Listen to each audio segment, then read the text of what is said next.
Good evening, everyone. Thanks for coming out on this rainy day. Could I ask you to please stand for a pledge of allegiance? Pledge of allegiance to the flag of the United States.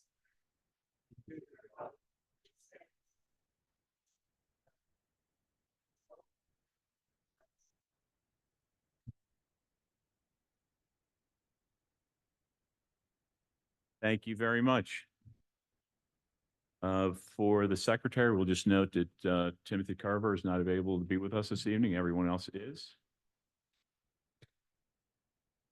And that's true. Juan Tifola, our junior council member, is not able to be here tonight as well. With that, can I turn the meeting over to the mayor for some proclamations? Well, these will be kind of short and sweet because both of our recipients are unable to be here this evening, but I do want to at least point them out to you because I think they're important to know. The first one is the Pennsylvania. It's part of the Pennsylvania One Call system, which is this is called this month 811 Safe Digging Month. And it's just to remind folks about the ability to call 811 anytime you're going to dig in your yard of any type of depth, and they will come out and mark all of your underground utilities. It's a free service. I've used them at my house when we did an addition there, and it works great. And we just want to continue to remind folks before you hit something, before you hit a gas line or something else, that it's a great service. They do move fast. If you call them today, you're not waiting weeks. They really come out pretty quickly. So this month is Safe Dig Month. Additionally, for the month of April, it is also Sexual Assault Awareness Month. I'll be meeting with them again next week to actually present the proclamation, but they want to make sure that we don't forget as a community about how sexual assault does impact many people that we don't always think about, some of our most vulnerable people, and it is also an often underreported crime. And that this month we want to bring awareness so that victims feel more comfortable about calling the free and confidential 24/7 hotlines that they can use for support. So I'll provide both of these to them in the future. Thank you very much, Mr. Mayor. We'll go through the consent agenda. These are items that we covered on Monday and agreed unanimously that they would be on the consent agenda and not discussed this evening, just passed. Unless anyone has an objection to that. Is there a motion to accept the agenda, the consent items on the agenda? Motion to accept. Thank you, Julie. Is there a second? Second. Thank you, Joel. Any discussion? All those in favor? Aye. Any opposed? It's unanimous. Thank you. We've got 3 action items. The first is the request of a waiver for the garage rental fee for the Kennett Run. That was discussed on Monday. There was some questions back and forth. Bob was here to share his thoughts and suggestions with us. We'd really like to have the garage opened and free. I understand there are limited capabilities in doing that, which is surprising to me at least. But within what you have, it appears it's either open all day or not at this time. I would suggest longer term you look at alternatives. And happy to help you do some analysis and stuff to figure that out later. Not going to change anything now. So we would love to have the garage free and the fee waived, but if we have to, we'll absorb it. We've already worked out with Cinco de Mayo that we'll split it. Thank you. And thanks for the offer as well. Is there a motion from council to waive the fee? So much for that. There's no motion, so it won't be waived. Please know on behalf of the council, I believe I'm speaking for everyone. It's not the quality or the importance of the Kennett Run. It's a landmark of Kennett. The concern I think some council members may have had is the precedent it sets, and where do you say yes and where do you say no to lots of great organizations. So Yeah, as soon as you guys was pointing that out, I was like, yeah, if I was on your side, I understand. So apologies, but Yep. that's the rationale. What do we have to do then to get the approval so that we pay the fee? Kyle, is that just? Sure. Yep, just come to us. Okay, send you an email or, Yeah. okay, thank you. Thank you, Bob. Thanks for understanding. The second action item is number 7, the consideration of the YMCA lease agreement, amendment agreement. First, is there a motion by any council member to pass this agreement? Motion first. Then we can edit it. Okay, so I'm going to move to put this up for a motion. Is that what I'm doing? Motion You're to making a motion to approve To the approve. parking agreement. the park, no, yeah. The parking agreement, sorry, the YMCA amendment, yes. I am making a motion to approve the YMCA agreement. Is there a second? I'll second that. Discussion. So, in looking through we've worked really well with the YMCA in coming to some terms. But I'm still concerned about, on the bottom of page 2, talking about when the, pool is available to residents at the hours and availability of the outdoor pool is subject to staffing availability, whether major mechanical and or structural issues with the pool or acts of God. So in the past few years, they've used staffing as an excuse to close the pool to the general public. So I'm trying to figure out what would be better wording, and our solicitor's not here this evening. So my concern is that leaves us still vulnerable to their potentially not being able to staff it during the hours that the general public, like the residents, would be using. Is there language or I think the concern from the YMCA, and correct me, Kyle, may be that as we get really close to spring, they probably want to start advertising and getting members. Right. And waiting until May may make that more difficult. Yes. Yep. So is there language or maybe a concept that you can offer as an amendment to this that our solicitor can finalize around that concept? Would that be okay? I would think so. Yeah, because the intent we should assume is the same. So if we want to clarify it more. Maybe just good faith intentions to appropriately staff. Needs to be put in there so that they understand that that can't be like your first excuse. Closing down the pool, because that is the specific reason they closed it down the last few years. Or limited the use of it. You can add that. Is there any other discussion? I just want clarification on if we can add language, if like for some reason we needed to sell the property, we would give them due notice, but somewhere in the contract, we should write in that if we need to do something with the property, we will give you notice, but we have the right to. Catch I'm up to that? speed. I did, yes. I was on the phone. A Okay. little flooding and some trees down on the way here, but we're here. So if I may, in reference to, YMCA. yeah, the first question, we can certainly put language in there regarding the staffing issues and the good faith. The question is just going to become, they don't have staff, they don't have staff. I don't know if there's much that we're going to be able to do if they don't have the staff. We can certainly address it next year, but I don't know that we're going to be able to claim that they breached the contract if they don't have staff. But I understand your concern on it. That's an easy fix of closing the pool because we don't have staff. And I'm sorry, Julie, in reference to your last question, coming up with the email or the elevator, it kind of cut in and out on the phone. You're good. So I was just asking if there's any language, maybe I missed it in the contract around if we wanted to sell the property, give them notice, but some type of notice, but we have the authority to do what we want with the property when we want. Sure. I believe that is not in there, but we can certainly put that in there. And we can give them the standard 30, 60-day notice. Not- no, well, It'd be like, it wouldn't be like, oh, we're in mid-season, you know, 'cause they Sure. obviously have people who buy memberships. So you don't want to like put them off in the middle of summer. 6 months or something like that, you noted. Yeah, we'll find out what the standard is for the industry and put it in there. I mean, 6 months is certainly enough.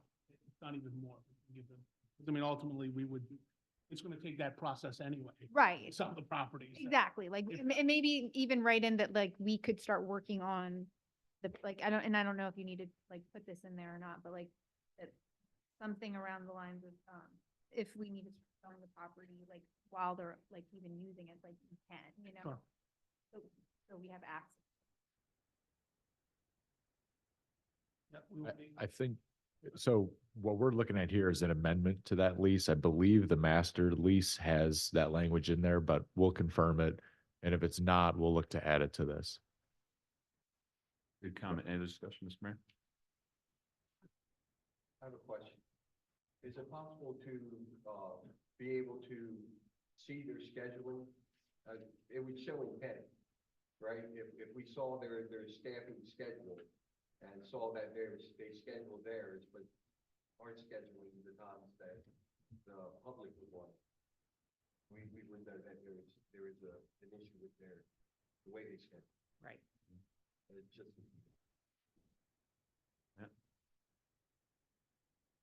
Yeah, I'm still not 100% comfortable with the staffing language. If they've got staff to be able to support the camps, and they've got staff available to support the pool. And that, you know, that they're just choosing to use the staff that they have for camps and not for, and not for the community. So I'm still stuck on that a little bit. You know, I certainly understand that you could have a call out, right? And all of a sudden, at the last minute, anybody could call out and you could lose it. But I would not be comfortable if there were multiple weekends that the pool was not open for the community because they didn't recruit or pay a fair wage or do what they need to do, and they're running camp, right? So if you're staffing camp, and you're- Prioritizing. right?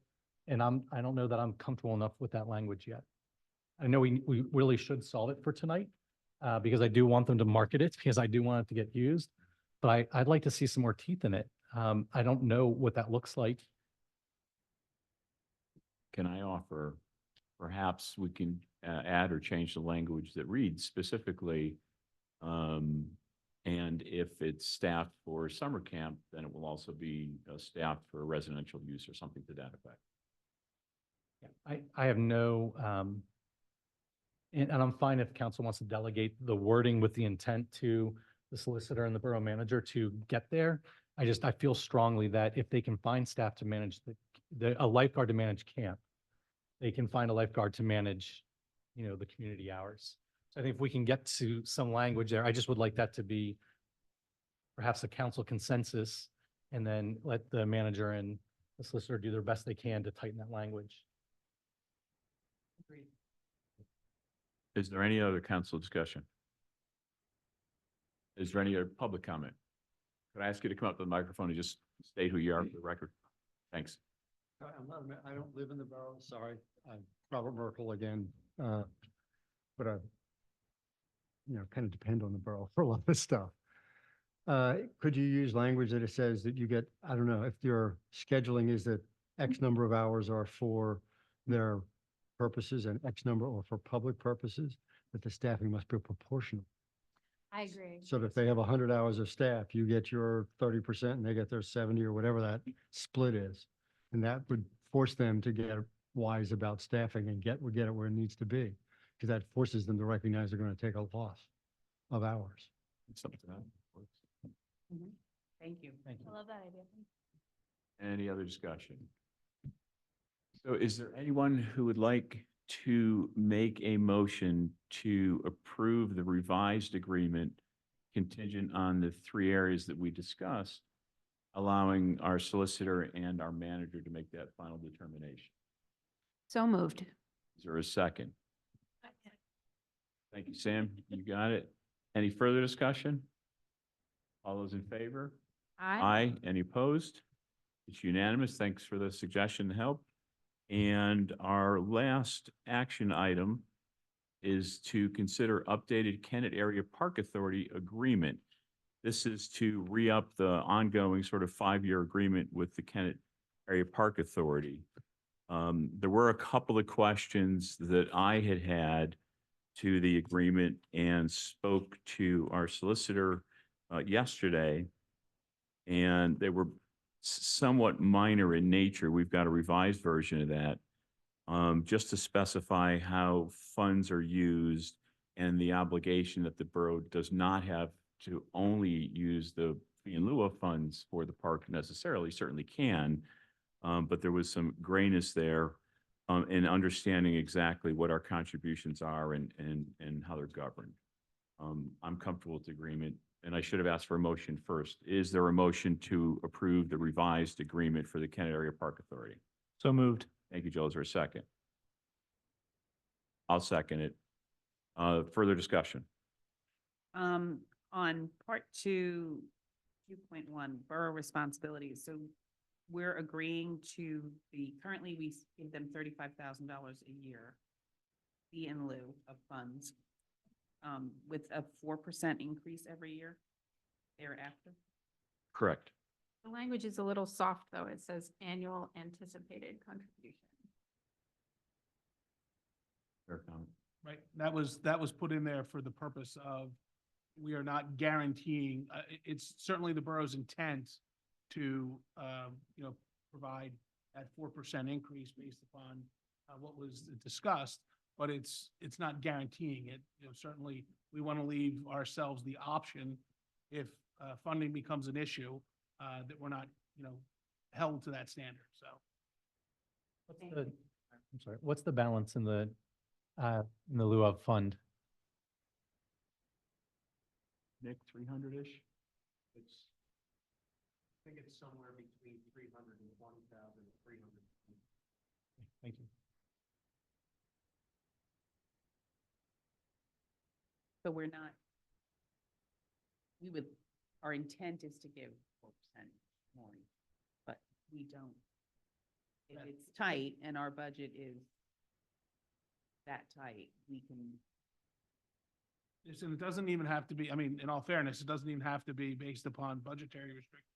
It could be the protocol of council. They could decide that they don't want to do it.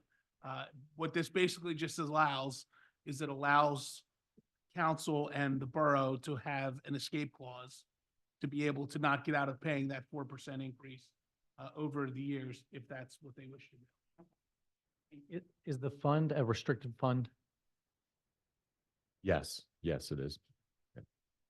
So the thinking here is we don't want to commit ourselves fully to future, commitments, but at the same time, every dollar that they can somewhat plan for in the future becomes a lot more valuable if you can plan on it. So they're trying to build out their operation. They're doing a good job of it. So we're trying to get behind that. But again, without anything could happen and you might not be able to do it. I totally appreciate the Kennett Parks Authority. Uh-huh. This is not negative on that. No. It's just that knowing that we have quite the tight Yep. budget coming up, want to be mindful of that. So I don't believe there were any suggested amendments there.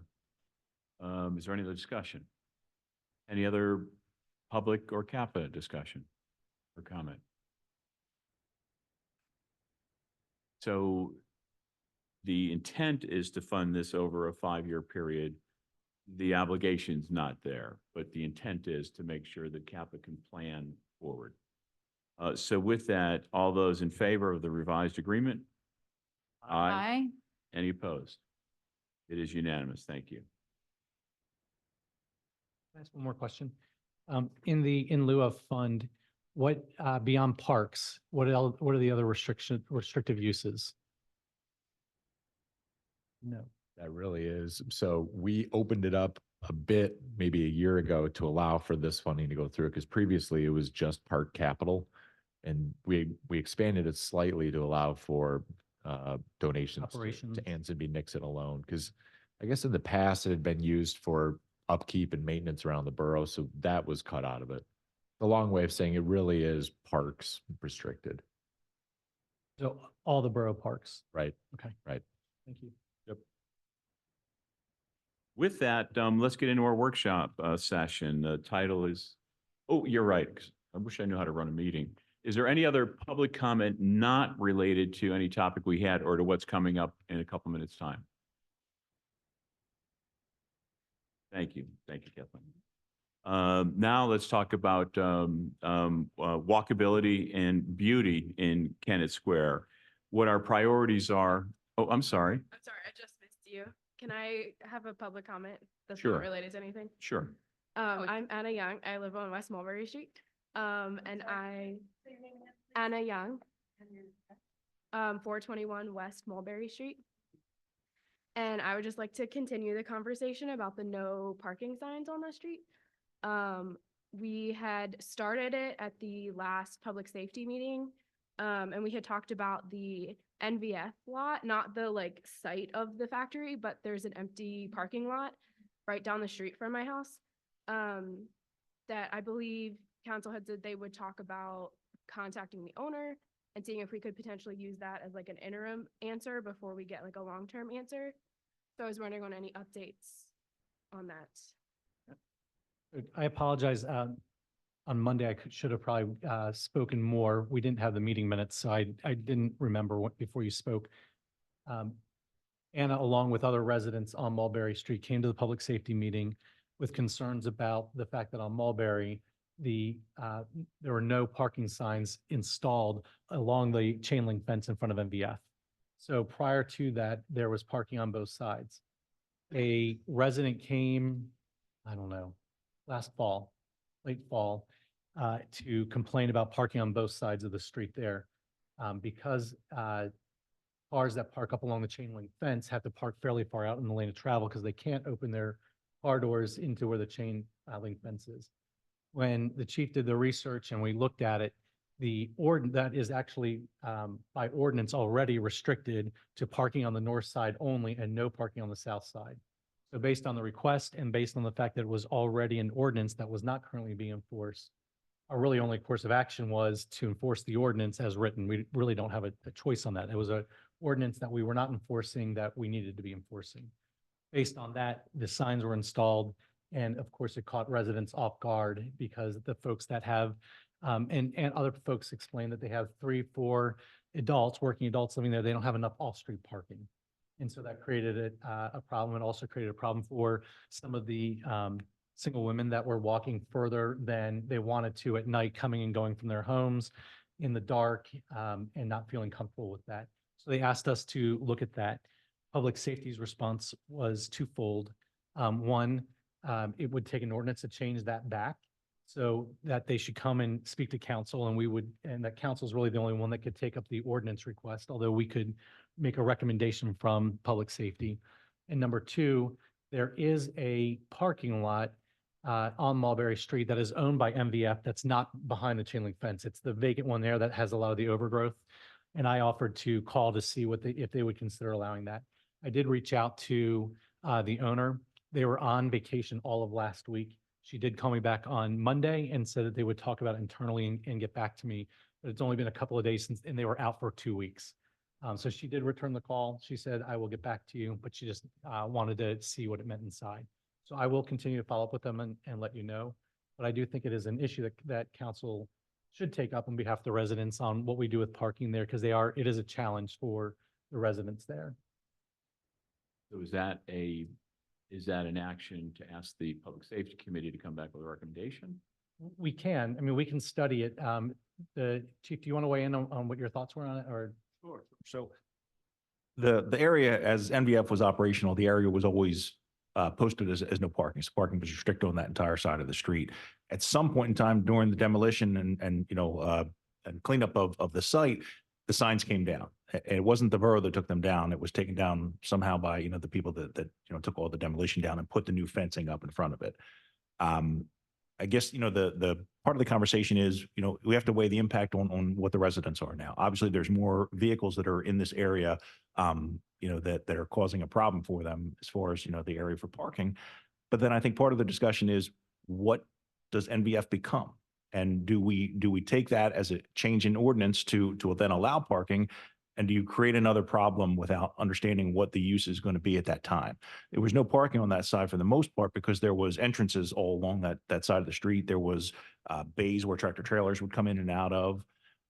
So I think as much as I feel the impact, obviously, that it's taking on them, I just think we need to so we're not bouncing back and forth between changing the ordinances, to allow it now for this use, create a new problem in the future for whatever else uses might be.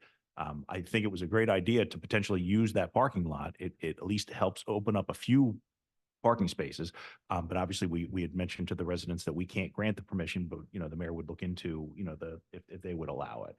How many people were parking? I mean, as somebody who goes yoga that road a lot, how Mhm. many people would you say were parking on that road? Is it like 20 people? At least, yeah. Entire one. I mean, the whole street would be filled on both sides. Yeah, it was essentially between Lafayette Street and Washington almost. And it's not like they have, like, the driveways were also filled. It's not like there were, like, other places that were open. Mhm. So all those cars have had to find somewhere else to go now. Yeah. And I know we had mentioned, like, what NVF will become. And I believe you said it would be like another year at least before anything would happen there. So I guess I'm just A wondering. lot longer than that, to be honest with you. Yeah. For my money, it's Um, gonna be 5-10 years. Okay, But that's then what I there thought it was- significantly longer than that, but. There was, um, I think from talking to some of the residents that day, there was talk that there might even be people that technically don't live in that section that are actually also parking there as well.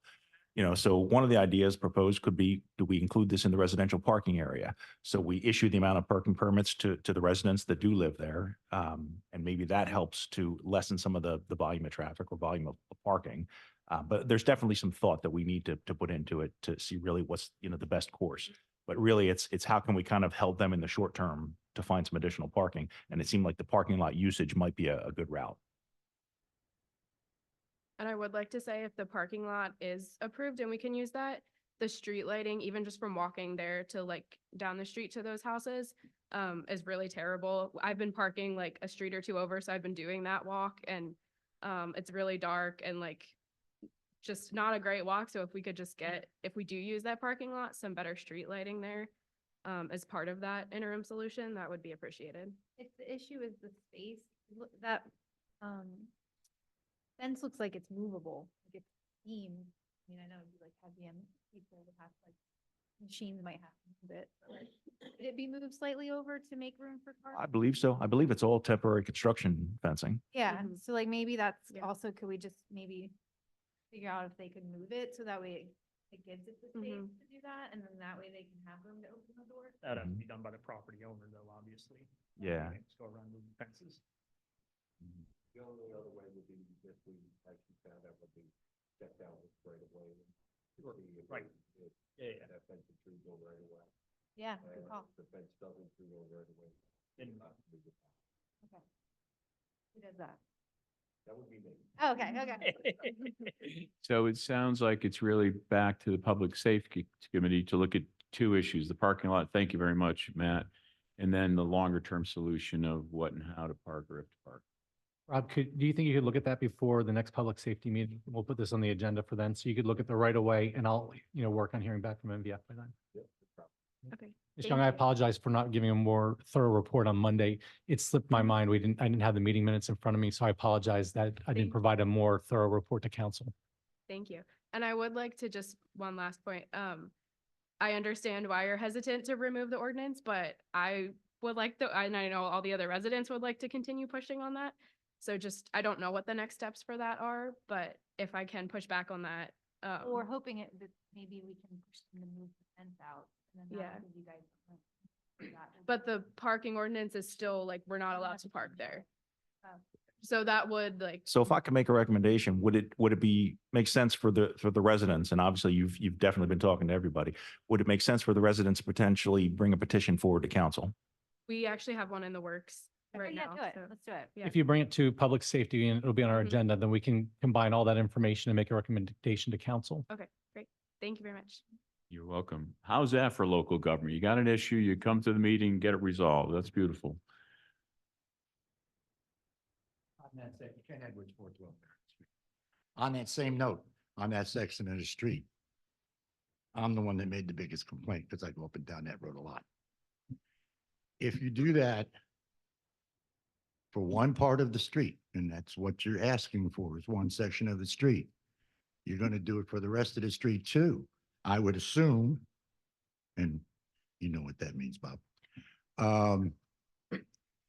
You're going to end up with the same situation that you had before.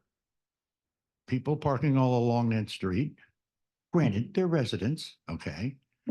But the street narrows down. There are tractor trailers that go up and down that street every day. 25, 30-foot box trucks making deliveries every day of the week. So You do one thing to correct the situation, which worked out great. Kyle knows that because he walked the street a couple of times. Then you're back to the same problem. You also have to take into consideration that there are trees planted along, if you go to include the whole thing, you got trees along that curb line on the south side that you got to take into consideration. Do we remove them? Then you're going against the shade tree rules. And also, if you do get permission to use that lot, you got 3 very historic chestnut trees that sit there. I think they're the last ones in town. Take that all into consideration, because otherwise you're gonna, and pardon my French, you're gonna piss off a lot of people on the other side. You're Thank gonna you. make one side happy and you're gonna piss Yeah. off the other I side. think the Public Safety Committee has to take that in consideration. This can lead also into the next conversation about walkability. For the Miss, your name and Oh, address. sorry. Emily Visco, I live at 404 East South Street, right over there. I noticed on that whole block, both ends of Mulberry, I think it'd be extremely beneficial for that whole street to be turned into a one-way street. I think it'd be beneficial for several streets in this town to be turned into a one-way street. I know on Mulberry Street, at that end and on the opposite end, if 2 vehicles are driving, one has to pull over a lot of times, depending on the driver's ability. So to avoid that, making Mulberry and multiple other streets one way would be very beneficial. Thanks for your suggestion. With that, let's talk about walkability and beautification. It's, one of the wonderful things about living here is walking, and being able to walk uptown or downtown or here or wherever. In some areas that's easy to do. In some areas it's not that easy to do. There's been lots of improvements in the borough over the years in terms of making it a more beautiful and vibrant place to live or play or work. And tonight, what we're hoping to do is to kind of address some of those things. There are certainly a lot of things that need to happen that would be nice to have improved. There's no question about that. And I'm sure in a couple of minutes, we can come up with a pretty long list like we've already started to discuss a little bit here. But I also want to make sure we recognize and appreciate all the wonderful things that have happened. And some of the folks tonight are here to kind of share with you things that you may not even be aware of that have been done or that are in process to be done to beautify Kennett in one way or another. And that's the objective. What we're going to do is we've got 6 presentations. They're all relatively short, 10 minutes or so, a couple of discussions. We'll hold the questions, if we may please, until afterward to give everyone a chance to talk. And then to the extent you'd like to is mix it up a little bit and kind of give some suggestions and hopefully walk away with a couple of action points for council to say, hey, these are the areas that we really need to focus on as our next most important things that we need to do to improve the borough of Kennett Square. So with that, I'm grateful to the speakers and the presenters that came tonight. We have Anson Nixon Park Capital, we have the Trails Alliance, we have the beautification through Beautification Committee and Kennett Collaborative, the Shade Tree Commission, walkability in terms of what's going on in zoning and codes and some considerations we have. And then there's a couple of interesting things you may or may not be aware of in terms of streetscapes, meaning how do we make literally alleys or streets more beautiful than they are right now. With that, our first speaker is Gretchen Peterson from Anson Nixon Park and the Kennett Area Parks Authority. Thanks very much. You're welcome. So hello, my name is Gretchen Peterson and I'm a member of the Kennett Area Park Authority Board. Our community is so fortunate to have its own park full of walking trails right in town.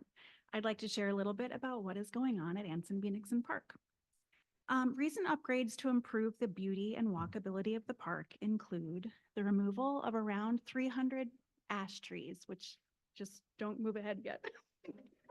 We'll get to that one in a sec. The removal of around 300 diseased and dying ash trees within the park. Replanting them all with native species has begun and it will continue throughout spring. As you can see on the image there, this is a serenity garden, which has been created near the pedestrian entrance at Walnut Street and Hazel. So you can't see, Hazel is the road that goes up kind of. And this is a concept map. It's not exactly how it looks now. However, it's a place that you will be able to sit, reflect, spend quiet time. It will be finished mid to late spring when the final native trees and shrubs and perennials are planted. I heard the first shipment of plants just arrived this week, so we have a number of volunteer groups that are coming in to help plant hundreds of plants. A recent addition is a stop sign. So you can see Walnut, Hazel is going up, and there's a new stop sign that's up there by Hazel. And so that is one of our pedestrian entrances coming down from Walnut and Hazel. So that stop sign has made the accessibility to the park more safe for walkers in town. So the next image is a photo of work that's already been done. This is what the Serenity Garden looks like in real life. All the boulders are installed and the planting will take place around and down between the garden and the creek. Let's see, so it will be a beautiful space when it's planted and in bloom. So next you can see is something that's coming up. One of the paths through the park is going to be improved by Kennett Trails Alliance, and it's going to increase our park's ADA accessible paths. So we're really excited about that. The park is collaborating with the Kennett Library and their Live Better initiative by being part of the Community Walk Fest. It's on April 20th. There will be color-coded maps that show different possible paths through the park and the distance that they cover. Here, what you can see is a concept for our future pole barn and waterworks renovation. So the pole barn is located, it's the long building on like the bottom left near the already present community garden. And work has just begun to upgrade that pole barn so that the park's equipment can be stored behind closed doors safely, and it'll be more pleasing visually for visitors in the park because it won't be open any longer. So then plans are in motion for the waterworks buildings to be renovated and turned into a space that members of the community can enjoy while interacting with each other and with nature. When some of the trees that are taken down to make space for the waterworks renovation, the trees that would be like where the old community garden used to be on that side, it's going to open up the view toward the jog park and toward the borough entrances to the park. So we envision a welcoming gateway into the park from those borough entrances. So you know what you're walking into when you take one of those paths. With the new apartments being built in town, those members of the community will benefit from knowing how to access the park. So some nice signage would be wonderful. And it'll be exciting to see how the upcoming Kennett Square app helps draw our community into the park. The last image that I have is just another concept image of the waterworks and the different space that will be, outside, places to sit, hopefully places to have like workshops in the future, some community involvement. And we see the park as an integral part of our community's physical and mental health. We hope that the changes that have been made and that we are looking forward to accomplishing will make the park more beautiful, walkable, and a destination that makes people feel better after they've spent time there. So I will do my best to answer any questions for you that you may have during the question and answer portion. Thank you. Thank you very much. Much appreciated. Next, let's talk about the Kennett Trails Alliance. I think it's Christina.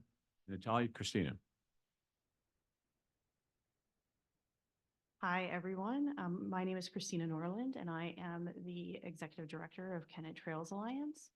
And I'm here to talk to you a little bit about connectivity and beautification in the borough and the surrounding area that impacts borough residents. So there you go. No worries.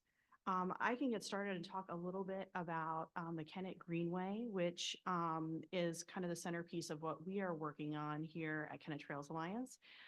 When that is completed, that will be a 14-mile trail loop that connects Kennett Borough residents to over 1,500 acres of open space, 10 plus parks and preserves, And really, our goal is that everyone, regardless of their background or where they live, will have access to nature and places that make their lives great. You can go to the next slide, Rachel. That is a map of the Kennett Greenway when it will be completed. You're actually getting a preview of a map that will be a GIS map that will be coming online on a new Kennett Greenway website in the relative near future that will enable people to understand all the project statuses of the various segments of the Greenway. But I'm going to dive in a little bit today and talk about the different projects that are going on along that front. If you go to the next slide. The first place I'm going to focus on is on the western side of the Greenway. So we're going to start kind of from the north and work south. As you can see on the map, those two darker lines that run east-west, that's State and Cypress essentially. The next horizontal line across is the railroad. That's the white line you see there. Then you'll see South Street, and then Hillendale are kind of to give you guys a little sense of what you're looking at as we zoomed out. So one of the things that we're really working on here is connecting Mill Road in the north all the way down to Chandler Mill Nature Preserve in Kennett Township. That's a focus of a lot of our work over the last couple of years, and it's continuing this year. We're also focused on east-west connections between the borough, Kennett Township, and New Garden. Which have a lot of equitable considerations for our area because a lot of individuals currently use the railroad tracks as their primary means of east-west transportation.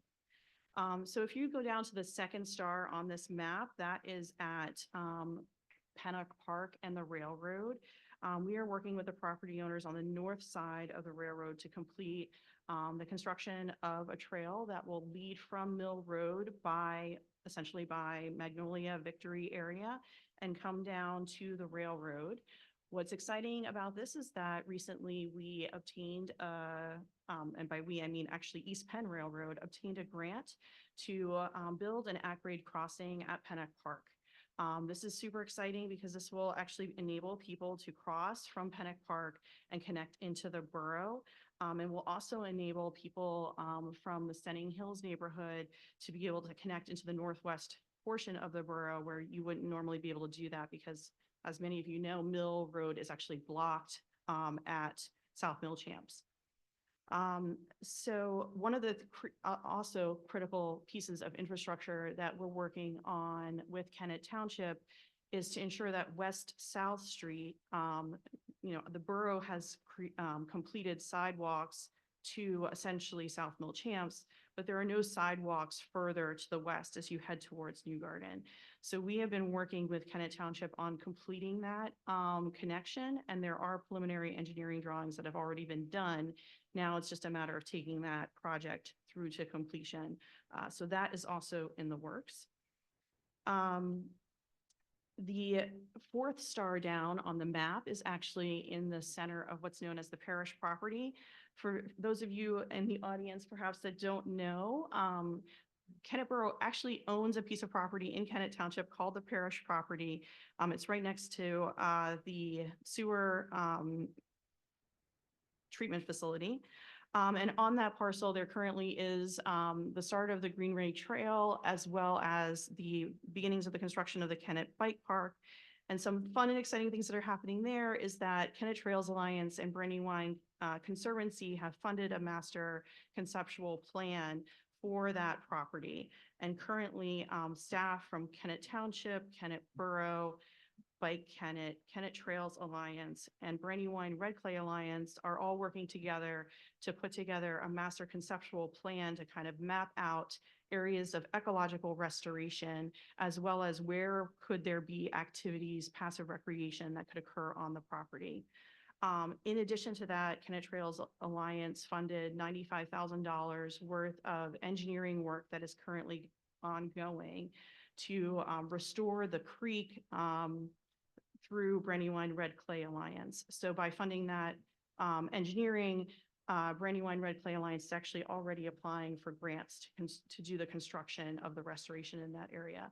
So as you know, they did that same work in Anson B. Nixon Park. This is the same concept just on this side of, on the west branch of the Red Clay Creek.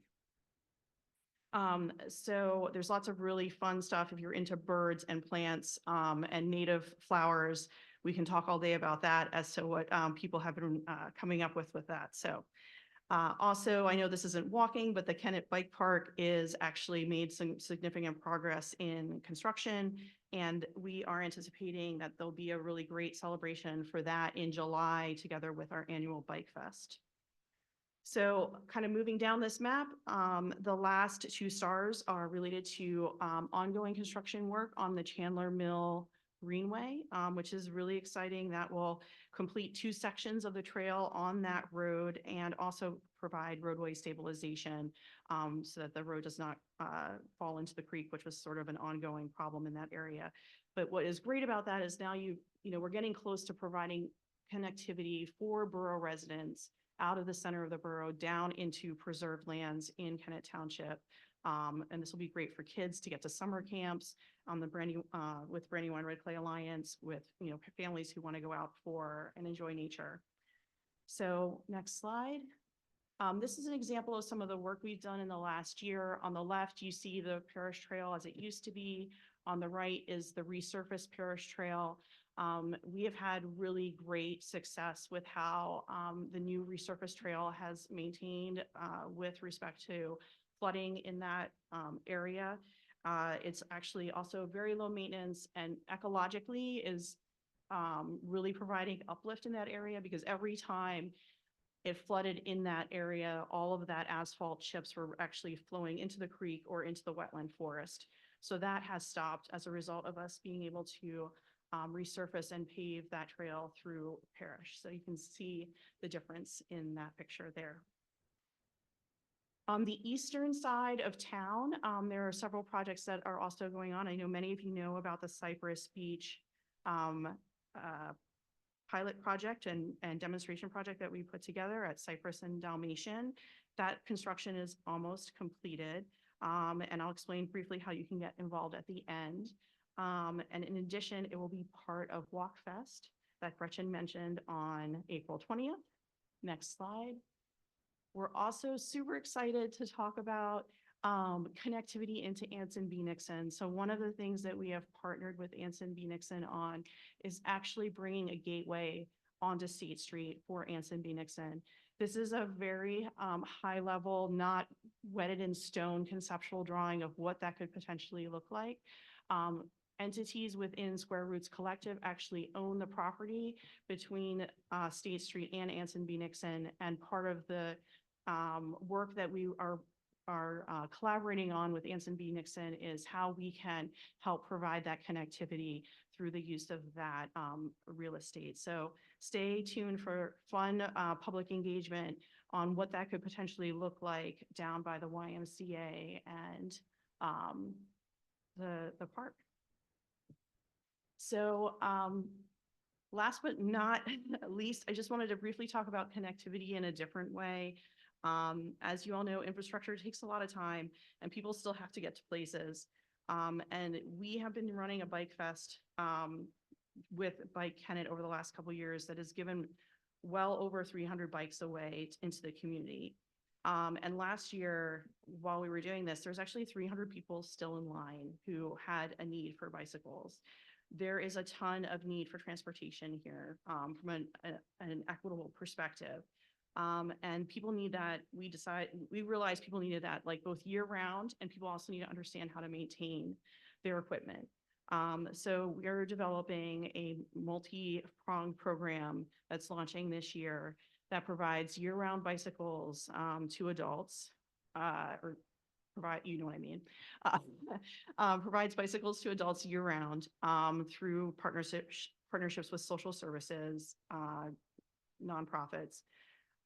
Also, we'll be providing a pop-up bike mechanic shop that offers on a donation basis repairs to bicycles.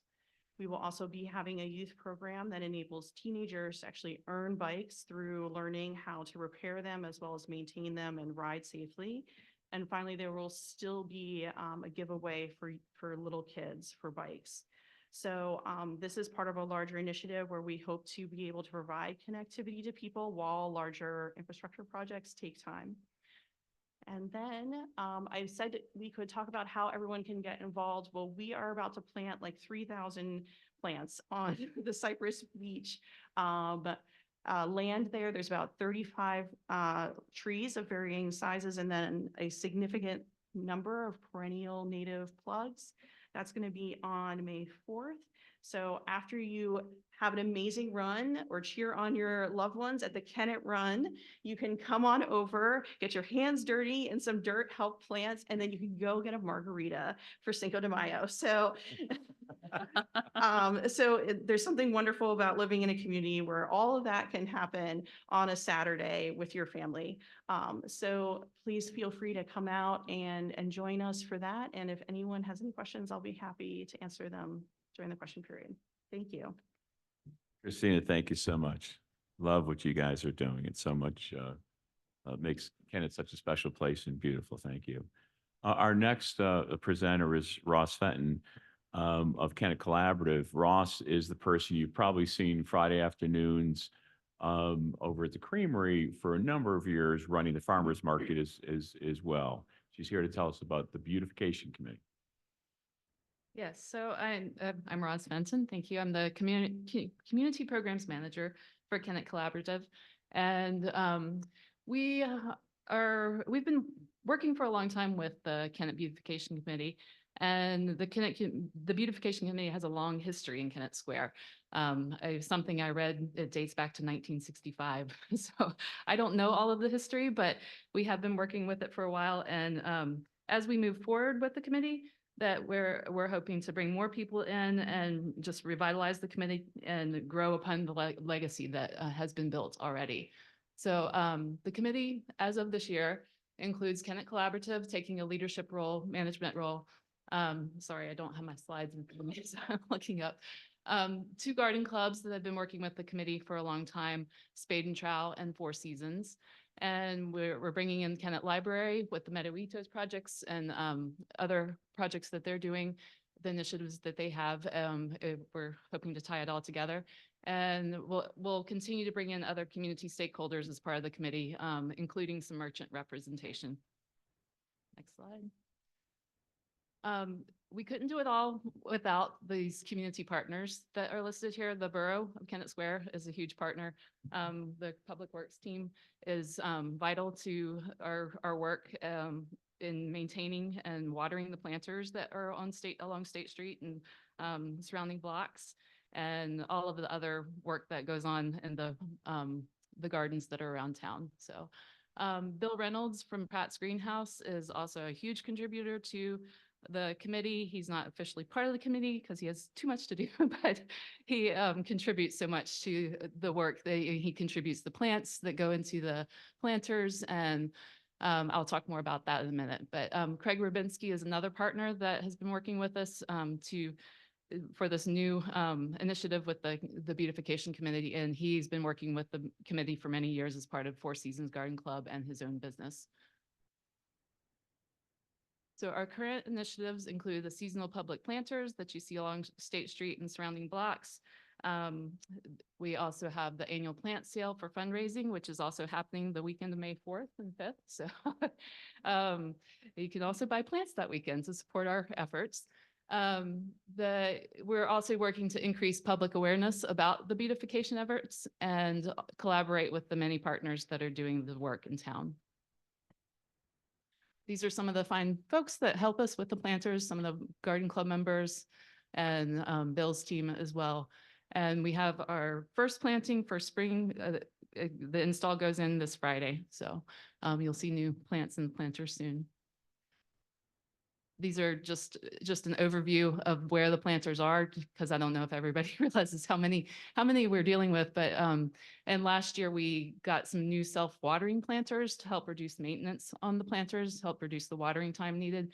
And the committee paid for those planters. And we eventually like to have all of them be self-watering planters and have that be, a more cohesive look through town as well.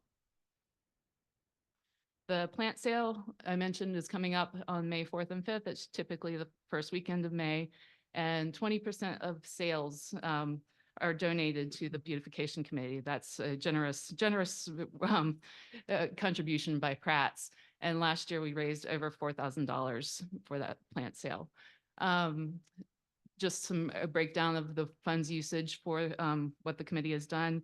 A typical cost for the spring and summer planters. We spent 3,400 on the self-watering planters last year. And so that plant sale was crucial to allowing us to do that. That's not the true cost of the plantings because Bill also donates the plants for the 8 large planters on the corners of State Street. So I guess just with the awareness, we just bring more awareness to what's going on through Kennett Collaborative social media, through our Around the Square newsletter. The borough has been great about putting things in their newsletter as well. And we're also looking to do some new signage in the pocket gardens that are around town, as well as possibly around the planters, that just brings awareness to who those contributors are.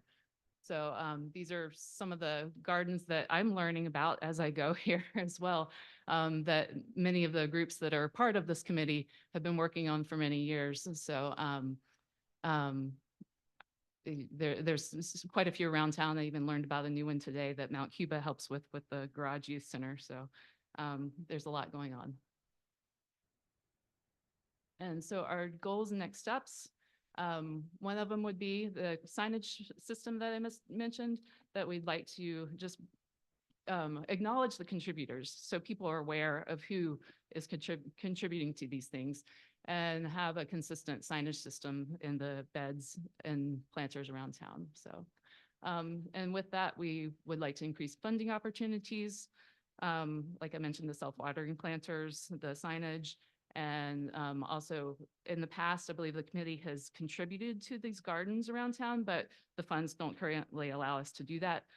So hopefully we can raise more money through sponsorship, grants, and other funding sources, so we can expand opportunities throughout town. So thank you. That's I appreciate your time. Russ, it's an incredible amount of activity that you guys are doing to literally beautify the borough. Thank you guys so very much. Next, we'll hear about shade trees and what they are and where they are and whose responsibility. Carol? I think I have to pull this down. I'm Carol Kropchik with I guess I'm the chair of the Tree Commission. We don't really have a chair. There are 3 of us. There's Lou Florence and Mark Volpe, and our wonderful staff person, Rachel Berkowitz.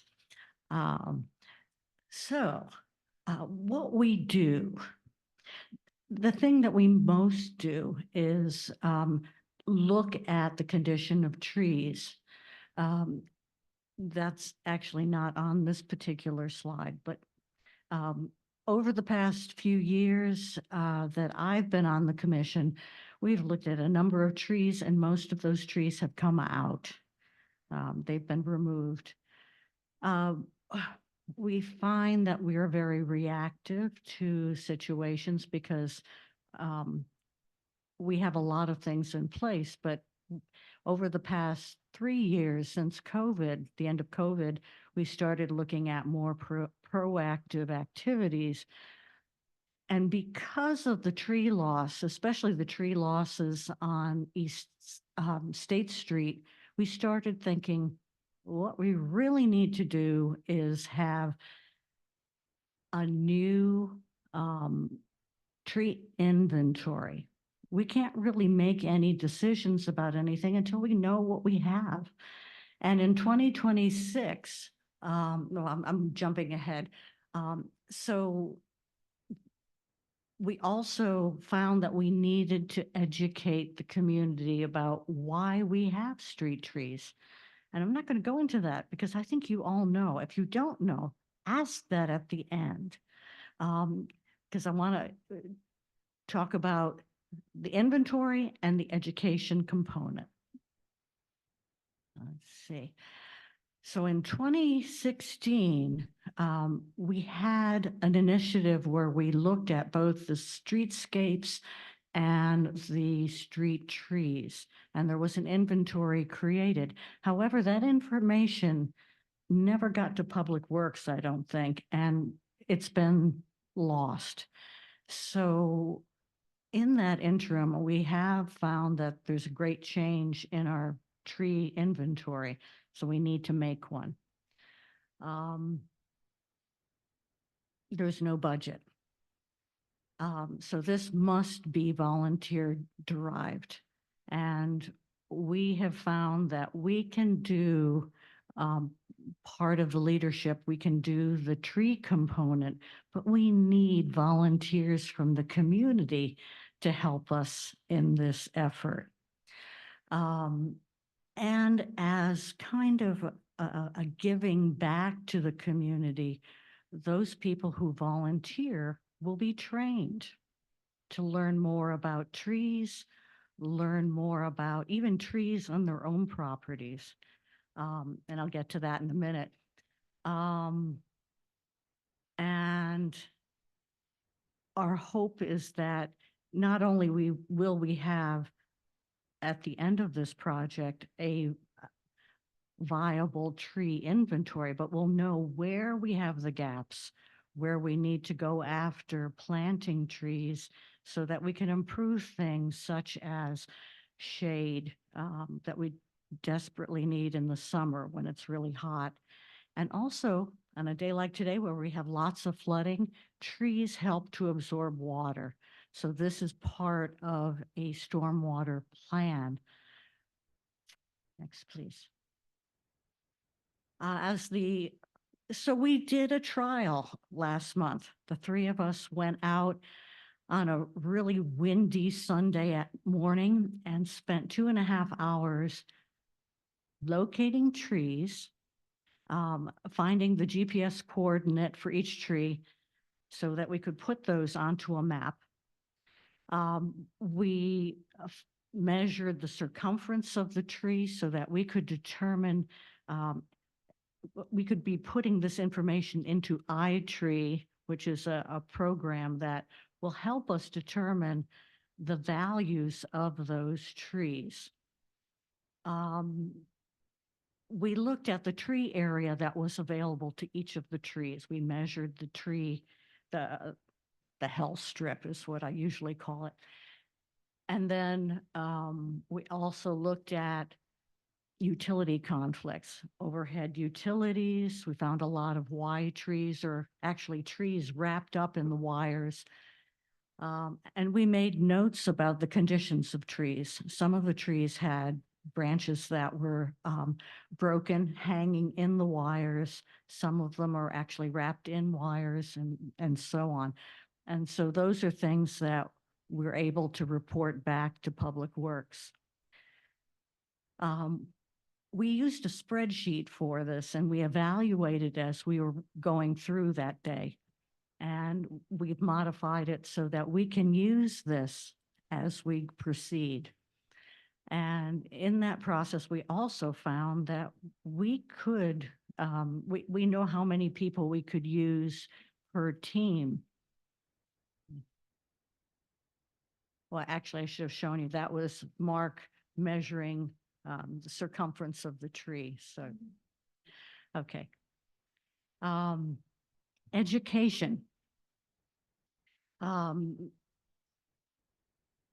Lou Florence is our major educator, and she has already set up on April 20th, which is another one of those days when everything is happening. But we are going to kick off at 9 a.m. We're going to have a short talk about urban trees and why they matter in the Kennett Library. And then we're going to go out walking with everybody else. We're going to be teaching trees or teaching people about trees, as I mentioned. Those who volunteer with us are going to be learning about tree identification. How do we look at trees and see what problems there are? what is good tree health, and we're going to talk about space for tree roots, things of that nature.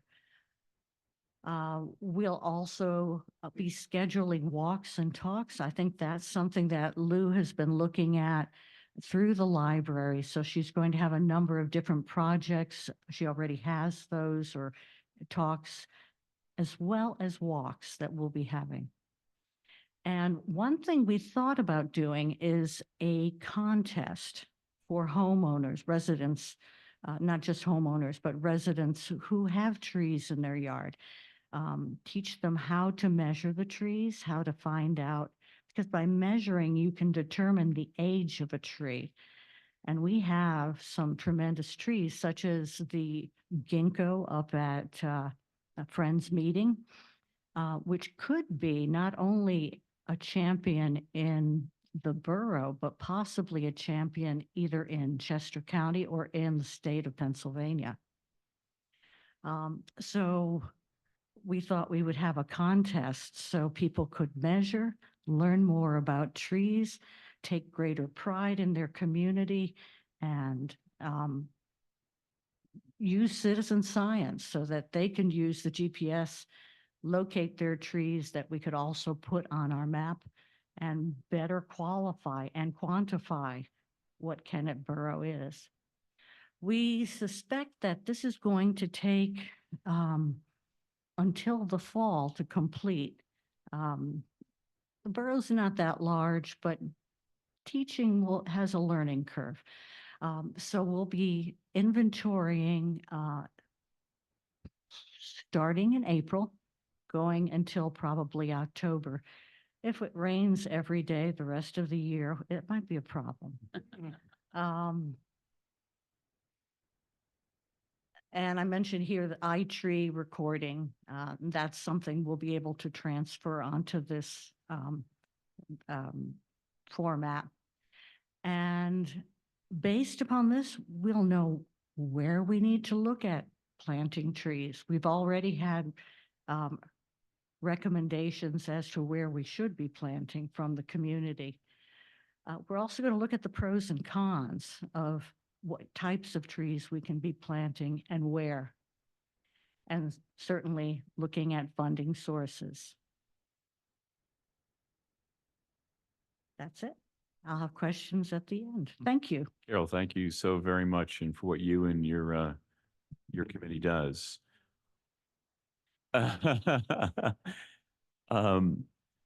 Next up is Lexi Gams, our new Planning, Zoning, and Codes Enforcement Officer, to talk us through walkability. Who doesn't love the walkability in Kennett until at times you have to go through a tough spot in the sidewalk with a stroller or even worse, a wheelchair? And just what are our options? What do we do? What can we do from where we are right now? Lexi?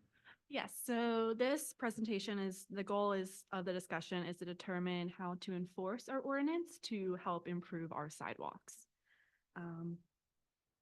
I'll be quick so you can go through pretty quick.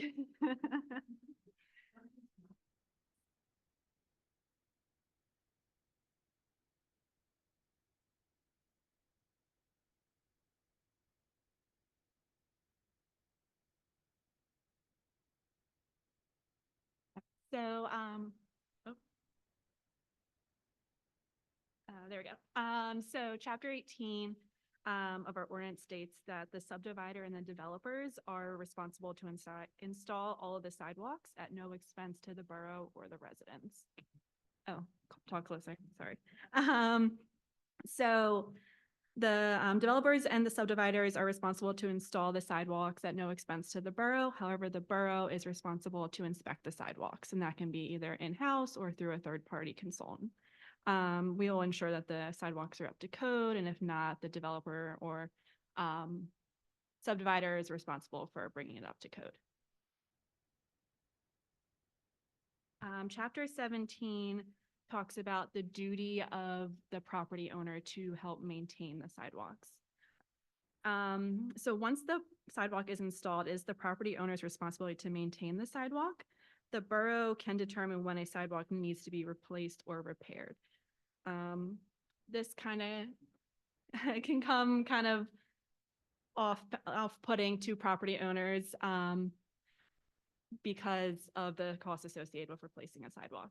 However, it is important as the property owner is legally liable for the sidewalks if someone was to trip and fall. So we want to make sure not only for public safety, but also for the liability of the property owners that our sidewalks are in good repair.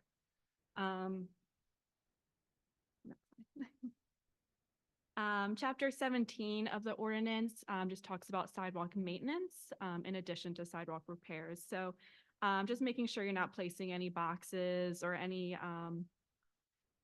anything on the sidewalks that could be a tripping hazard to people walking by. Also making sure you're removing snow or hail from the sidewalks within 6 hours of daylight. And then also removing any grass or weeds. We don't want to have any bushes overgrown causing tripping hazards or blocking walkways for pedestrians. And then also just making sure you're getting permission before you put any rubbish in the streets or alleys. So if you're working on your house, you're not causing tripping hazards or potential issues for people walking by, any like nails, boards, anything like that. And then this is some of the points for discussion, which will probably raise a few hands. So how we should go about citing sidewalks. Cracks that have disturbed the grade and level in the sidewalk. To make sure that they're ADA compliant, you do not want to have a crack greater than 1/4 inch in rise. You want to make sure people in wheelchairs, strollers, walkers, all of those can safely travel through the sidewalks without a hazard of tripping. How do we want to go about citing sidewalks? Do we want to have a set schedule? Do we want to cite them in the spring and the fall so people are fixing their sidewalks in nice weather? Do we want to do a yearly requirement? Do we want to require sidewalks are fixed with new ownership? Just determining that schedule and the best way to enforce it. Sidewalk requirements. So if you replace more than 100 linear feet of a sidewalk, you have to be fully ADA compliant. Some of the historic sidewalks in the area are not ADA compliant. However, if you're just replacing, say, a 25 square foot block, you do not have to be ADA compliant. So just kind of determining where we want to go with that. And then also, do we want them to replace them with concrete, stamped concrete, brick? What's most cost effective? What looks the best? Kind of going over those options. And then what are the repercussions for non-compliance? So this is the part that's hard, is we can enforce property owners to fix the sidewalks. However, what are the repercussions if they don't? So are we going to have the borough replacing the sidewalks? Currently, our ordinance states that that is the case. If the sidewalk is not repaired within 30 days of notice, the borough will either do it themselves or contract work and then charge the fee plus a 10% fee on top of that. So do we have the manpower to do this? Do we have the funds to pay a contractor up front? Kind of discussing that option. Or do we want to implement a fee for each day past the 30-day mark? Do we want to have a $10, $50 a day fee for people that do not replace their sidewalks after 30 days of notice? And then for extreme conditions, do we want to go to placing a lien on the property? So that would obviously be a very serious situation where sidewalks are not being replaced. They're in great despair. They're causing issues, tripping hazards, and people are not being compliant. So those are just some topics of discussion. And really the goal here is not to get money and cite people and be mean, I promise. It is to improve our sidewalks, to help improve walkability. We want beautiful sidewalks. We want people to travel from one end to the other of Kennett Square and be able to do so safely. Thanks very much, Lexi. No slings and arrows yet at Lexi, please. And our last couple of presenters are actually almost kind of bringing everything we've spoken about today together, in that we're talking about trees and you have lovely sidewalks and roads and beauty, and it all flows together. That's called a streetscape typically. Rob, Denise, thank you very much. What's going on in Birch Street? Let's do things a little different. Why should we expect I want to see anything the crowd. Okay, so it's been 3 years in the making, the Birch Street revitalization, and I just wanted to go over with you. It's high level overview. So we're not going to get into the weeds with it with all the details of it, but go ahead.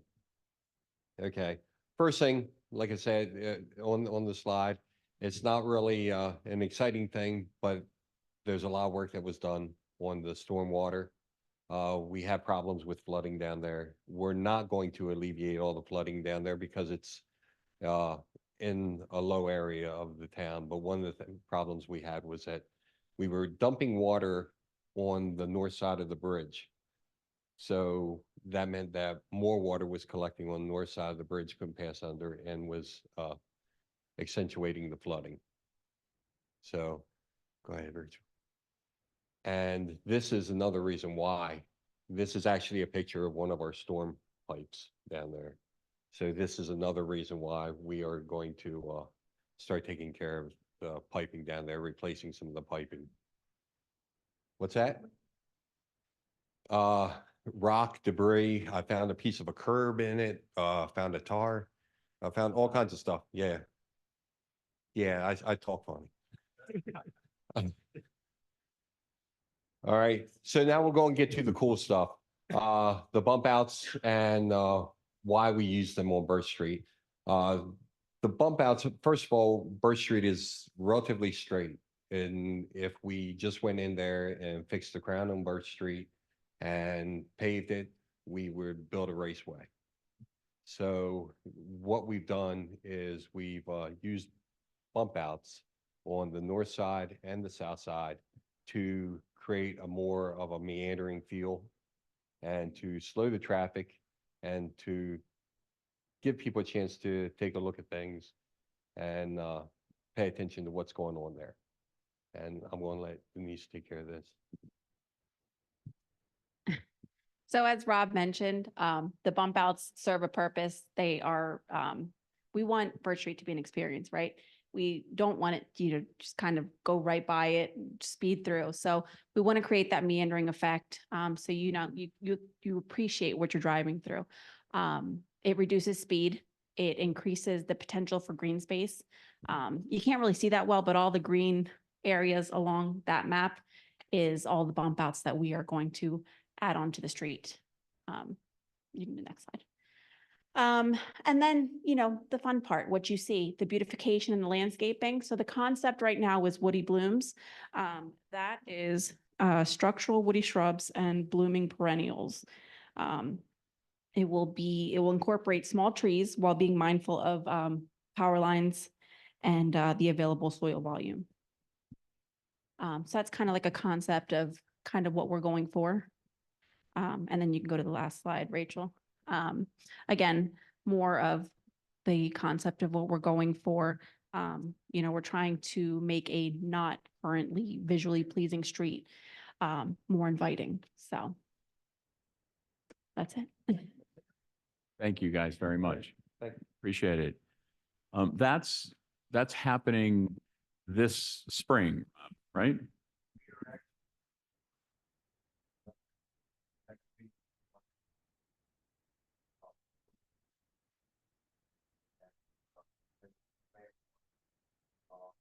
Setting the bids on May 20th, and then on June meeting, we'll be presenting the bid for you. And then we wanted to start.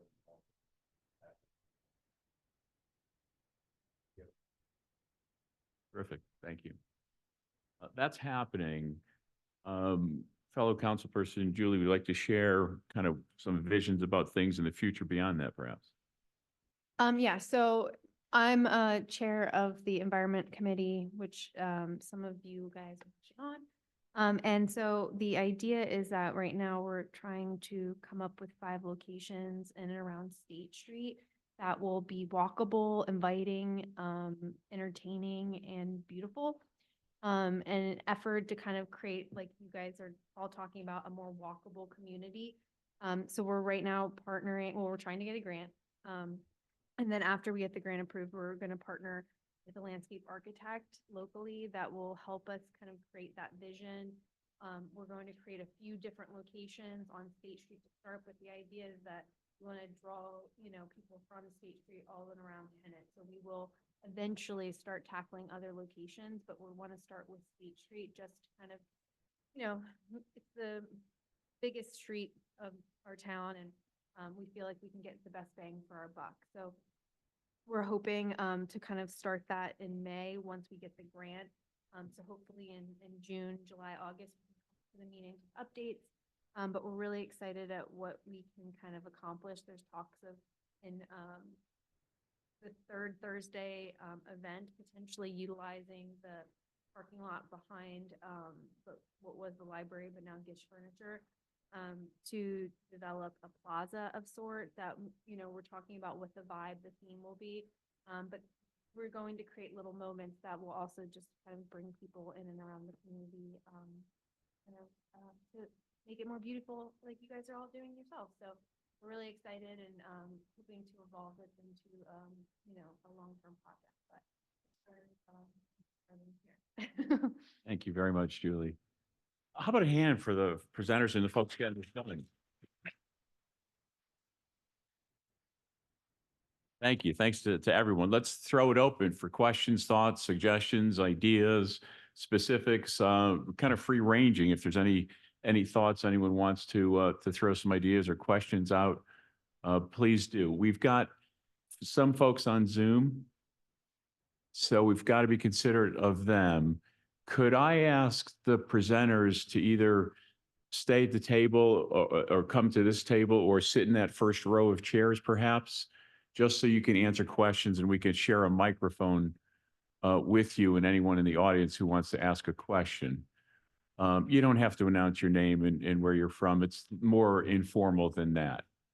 So with that, are there any questions, any thoughts?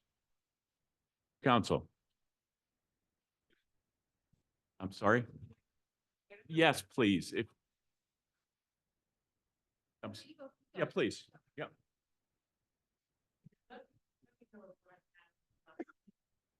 Okay. But there's two things as far as walkability. I've reached out to the borough before about Hank's. Can you come closer to the mic? Yeah, Hank's Place Restaurant. They have a block, they're blocking the pathway. You can't call it a sidewalk, 'cause there's not a sidewalk there. It's a walkway.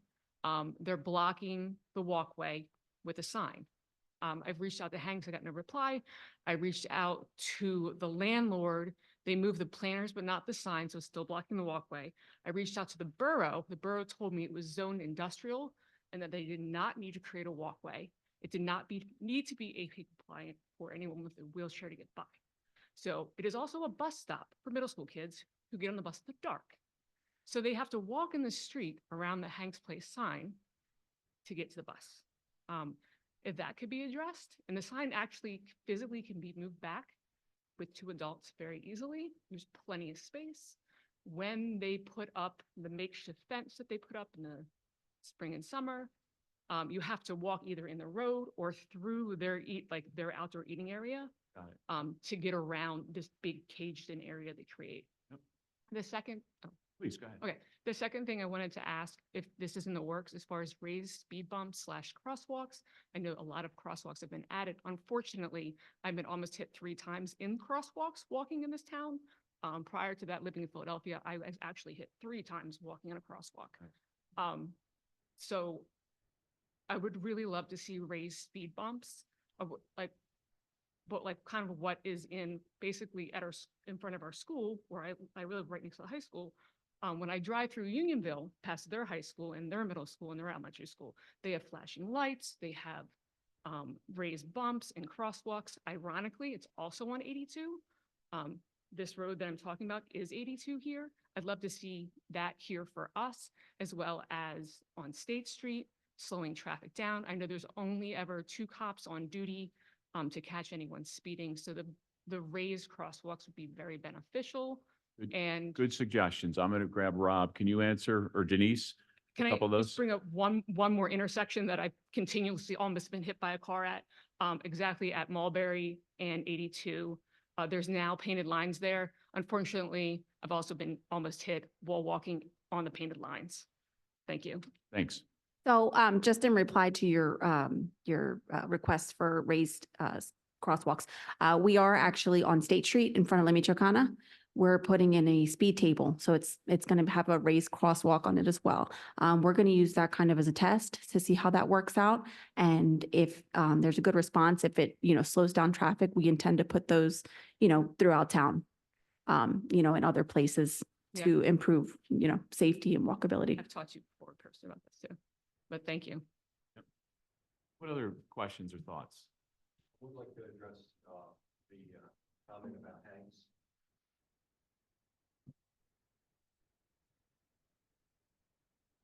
If you look at the plan for what's going to go on, at Birch Street, we are going to be putting a sidewalk in on that side, actually on both sides.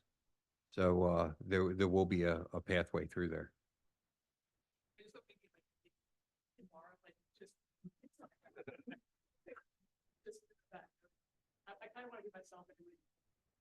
I would have to look at the right of way again, because I believe that sign is not within the right of way. But a philosophical question is, are the roads for walkers first or for cars first? And so I think that's a fair debate, and some people feel strongly one way and some people feel strongly the other way. It's how do we make sure we're accommodating everyone, but at the same time prioritizing what the town wants most from that. There are two little walk zone signs at the intersection of South Union and Mulberry. Yep. I don't know if you've seen those coming down the road or not. Are those working? Are those beneficial or not? Having the car stop is the issue. I live on South Union, and I find that they are more beneficial than not. Sure, cars tend to pay more. Yeah. Carol?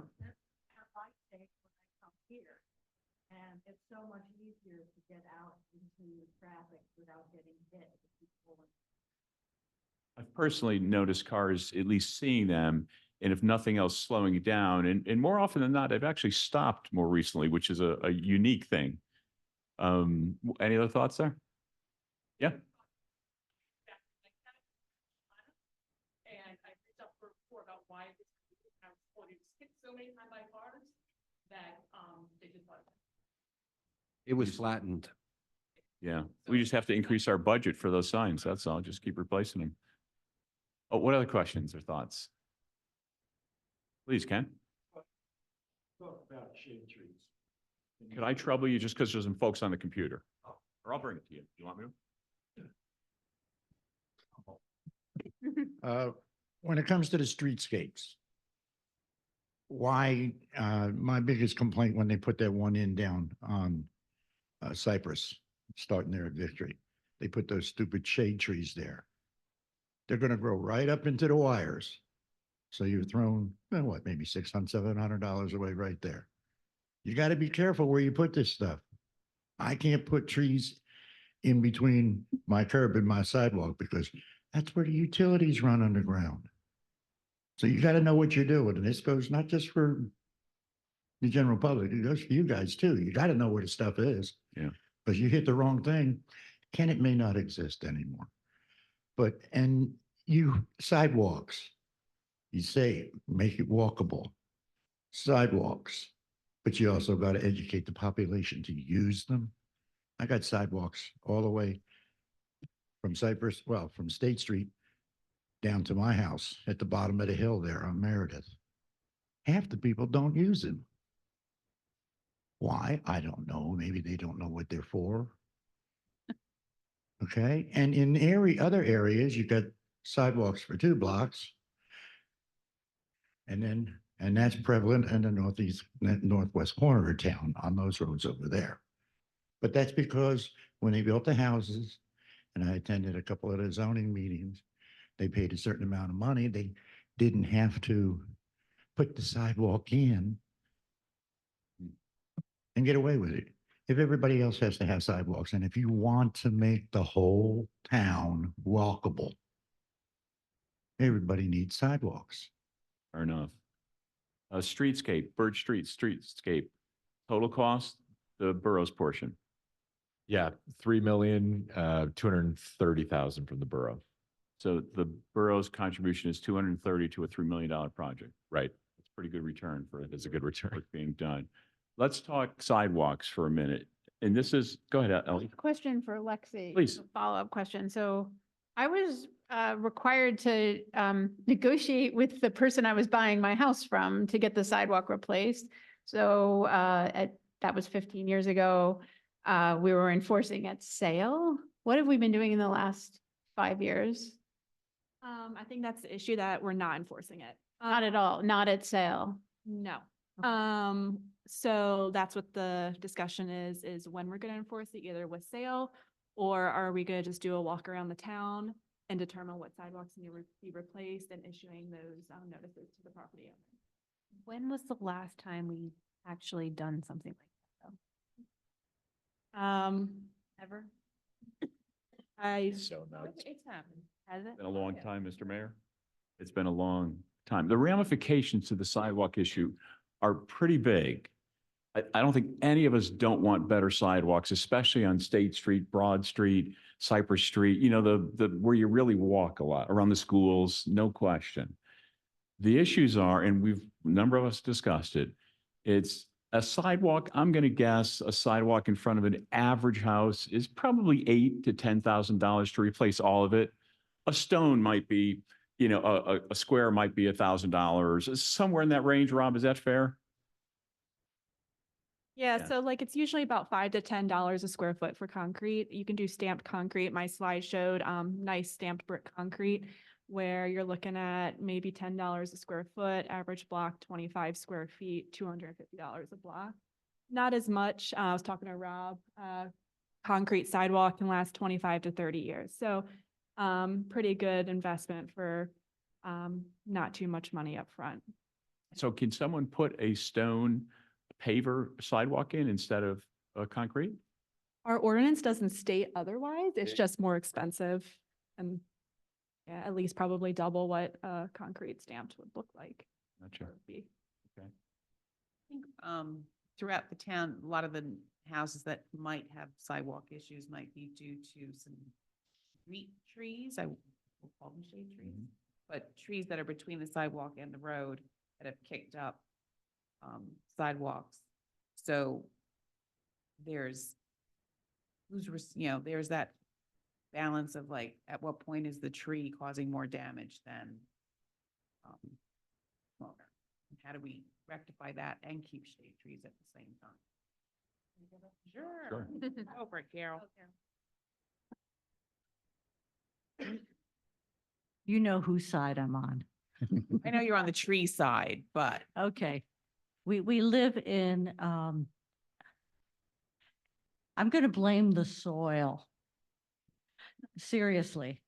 We're in a hill town. We're on something called a volcanic dike is our bedrock. And when it weathers, granite weathers to clay. Largely. So we have clay, and when you compact the clay, there's no oxygen in it. So in order to build a sidewalk, you have to, normally we put in a base layer of gravel or crusher run, and we compact that. And it's compacted over the compacted soil below it. And then we pour the concrete. When there's an existing tree there, that means that the soil with the oxygen that's available to it is no longer there. It's compacted. So what do the tree roots need to do? They need to go for oxygen. So where do they go? They can't go down, they go up. And so back in the dim, dark past of the last millennium, I think it was 1990s, when I first moved here, I was working at Temple University, and we proposed that we use something called Cornell structural soil around the existing street trees on West Linden Street, not West Linden, I'm sorry, West State Street between Union and Center Street. And those trees have lasted a little bit longer than the street trees on East State Street. I've got Linden on the brain. Maybe that's because it's a tree name. The problem probably goes back even further because there's not much room for large canopy trees. And this is something that we've been grappling with for about 4 years now, is what do we want on our different streets? Do we want the large canopy tree, which provides shade? So when we have residents and visitors coming out for parades, the Mushroom Festival, going out to dinner, we can sit under this beautiful canopy. And if that's the case, you need to provide, you're all sitting down, thank you, 400 square feet of ground space per canopy tree. That's a lot. And now we're talking about on Birch Street, we're gonna have bump out, which will be about half that size, but at least it'll provide more than, what did we measure? 4 by 4 for what used to be the big canopy trees down on East State Street. And it's a miracle those trees did last. I mean, I think my feet push my shoes out faster than the roots of the trees would. Can I push back on you, ma'am? You may. So I own a house in the Yeah. borough, and the borough's telling me I have to have this shade tree. And as a matter of fact, if it dies, I have to cut it down and I have to replace it. And even if it pops the sidewalk up, it's my sidewalk as well. So I've got to maintain and replace that sidewalk. That sounds a little screwy. It does, doesn't it? And you know, that was before we even realized we needed more space for trees. So if you go back to the old photographs of what the borough looked like, you see the trees are not in the sidewalk area. Right. The large trees are actually on private property or on the edge of private property. So if you are on State Street, you're on East State Street, the best trees are those that are not planted between the sidewalk and the curb. They're planted between the curb and the building. Rob looks like he has his chainsaw ready. What did you want to say, Rob? Honestly, don't want to comment. I wanted to comment about the sidewalk. Okay. Prior to Lexi being here, Public Works would go out when there was a house for sale and take a look at it and inspect the sidewalks. If the sidewalk was in bad shape, even with the trees, we would actually measure off the right of way to see if they could reroute the sidewalk around the tree. And there's a few examples of it up in Stending Hills. And also some of the houses that have been sold that didn't have sidewalks on there, we have enforced it. We just got done a big house that was sold on North Broad. There's a large frontage on there. And that house, they will be putting sidewalks in on that too. Thank you. Any other questions? Please. So one of the Thanks, things Carol. that we've been doing to help with some of these issues regarding the shade trees is we made a new shade tree list of recommended trees for particular areas. So these trees have been used in cities like Philadelphia, Westchester, and other areas, and have proven to be less damaging to sidewalks over a long period of time. So our new tree list and any recommendations when somebody's coming to us and they need to replace a tree, we're going to recommend a tree that's, if it's under a power line, it's going to be a shorter size tree. If it's in a small root space, it's going to have less aggressive roots. So that's part of what we're doing. The second comment really is when you look at wealthy areas and areas with the highest appraised real estate, they go hand in hand with large trees. Trees actually raise property value. Look at Broad Street, look at parts of North Kennett. There's large trees in those areas. They raise the price of the property, increasing the prices of the taxes that are being brought into the borough. So with that being said, would you rather live somewhere with no trees, or would you rather have trees around? I mean, look at these places that are built up so fast and nobody considers the trees. The real estate doesn't go up in value, it decreases in value. So just a consideration. When we're putting in new sidewalks, we need to consider what's the best type of material? Can we add more space for more trees? Thank you very much. Christina, how about signs? It's not always easy to find out where you're going once you get to a road or an area that's not well marked. Great question. So I think signage in general is something that we can all work on. I can tell you that from the Greenway perspective, we are actually in process of putting together a sign package for the entire Greenway. And that would include actual gateway signs as well as wayfinding signs. So like when you're at a certain place, you can see directionally, I need to go 4 blocks that way will get me to the library, 5 blocks the other direction will get me to the high school. Those types of things are actually something we're working on this year. It's almost like you read my mind, Bob. But I think, more broadly, it's, I know a number of municipalities have been kind of working more collaboratively on this issue of like, how do we provide consistency across the area so that people kind of know what to look for. They can always identify like, hey, those blue signs kind of tell me where all the historical assets are. And I can depend on seeing something in this color that shows me where where the local community assets are. So I think it's actually a collaborative effort beyond, say, the Greenway to kind of think about signage more broadly. And then the issue, if you don't mind, the issue of like collaboration is actually, I think, something that we should all think about. Like partnerships and collaboration in this area is actually what is key to driving connectivity. I think that it's really hard for the municipality to do something necessarily alone. It takes a bunch of volunteers that we've all seen here today to do a lot of work.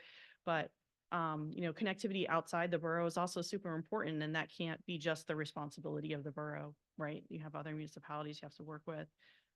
So just wanted to put a plug in for continued partnerships and collaboration on these issues. Thanks, Christina. Any other questions? Joel? Julie? Ellie? Kathleen? Please, go. Yep. So, I'm Lou Florence. I live at 234 Center Street.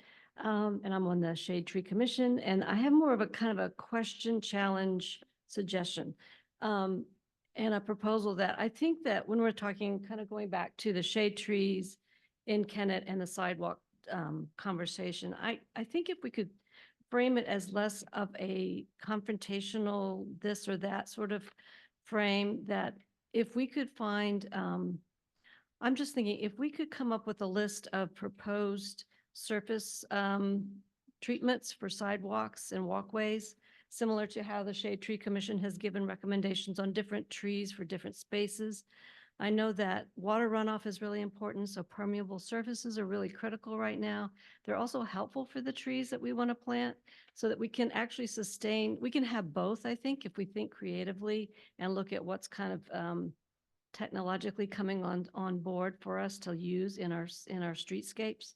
So that's just one thing I just wanted to throw out there as we're kind of looking out for resources. Let's think progressively about what's going to be both good for environment, long range for the walkability for our town, and attractive. And so I think we can have it all. And that was pretty much my one. Thank you. Let's Yeah. go Yeah. for the y'all part. I mean, you walk down, sir, if you have a question, please come on up. You walk down State Street or parts of State Street, especially east, I guess, right? It's barren. There's those slabs of dirt that used to have a beautiful tree that are now empty right now. It's not nearly as pretty. Hi, my name is Patrick McKenna. I had 2 questions, and the first one is related to the Birch Street design, which I'm actually really excited about. I think the idea of bump outs is great. And I think, Rob, you mentioned one of the benefits is the traffic calming, they slow down cars. Other benefits that I really see in them, it makes pedestrians more visible to vehicles and vice versa. It makes it easier to see vehicles. So I think one of the issues with the pedestrian crossing signs at the Mulberry and Union Street crossing, the cars just can't see people when they're standing on the curb. And when cars are also parked on either side of the street, pedestrians can't see the street traffic unless they go out into the street where they're not protected. So I'm hoping, and I don't know if Julie, if you're getting at this, if maybe the bump out concept is something that's going to be expanded further into other areas of the borough. My other comment / question is around the two, I think what I'd say the busiest crossings or intersections in the borough, State Street and Broad Street and State and Union Street.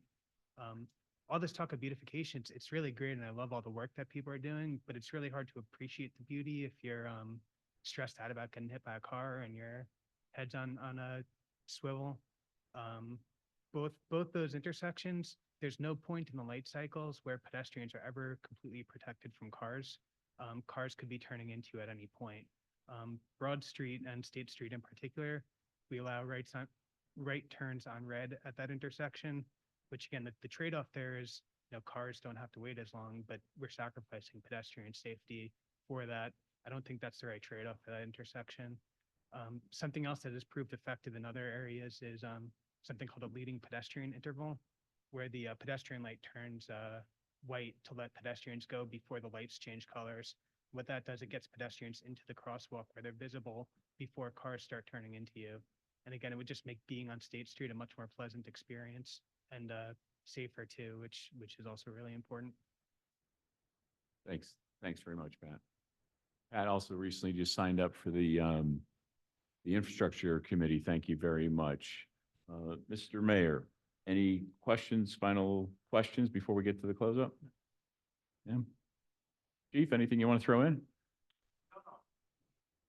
We're just having a conversation and I don't know which resident we were speaking with the other night. I'm sorry, actually Kathleen, I think you had brought it up, correct? That, I think we're going to look at with our next public safety meeting of the no turn on red potentially at State Broad. For the life of me, That was Sandy. Was it Sandy that brought that? Okay.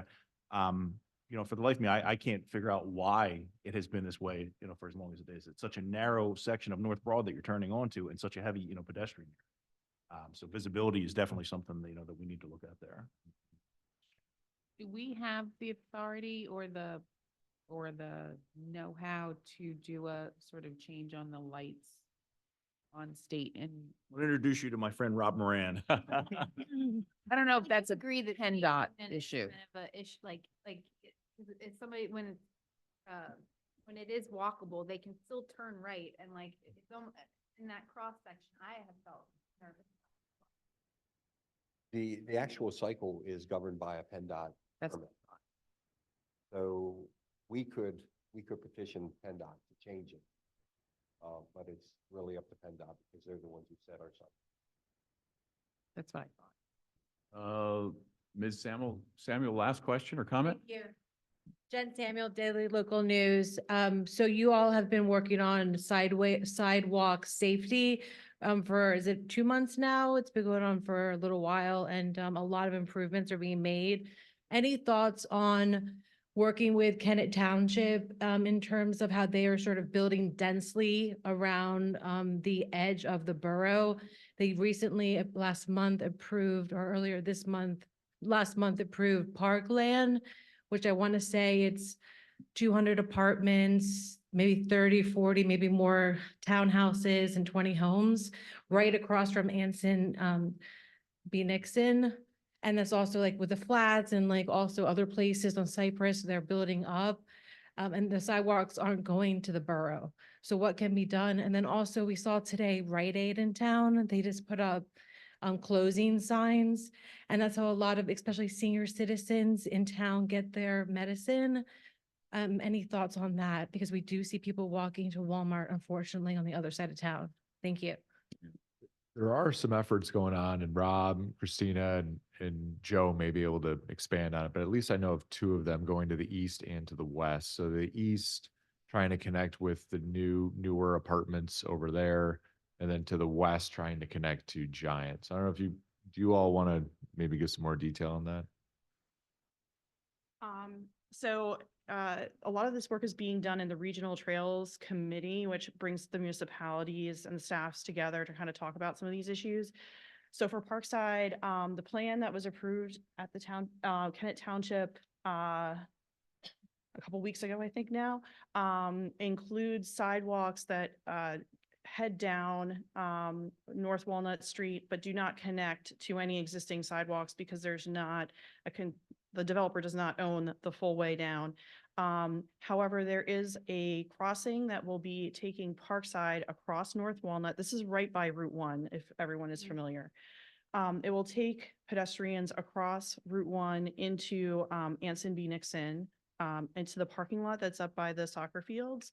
And the developer is providing $20,000 to connect a trail essentially from where you would cross down into Anson B. Nixon's trail system. And the township has committed to helping the park make that happen. So they would be bringing the residents of Parkside basically into the park. Now, obviously, this has ramifications for the park, right? Because they're now starting to serve as a throughway to bring people into the borough.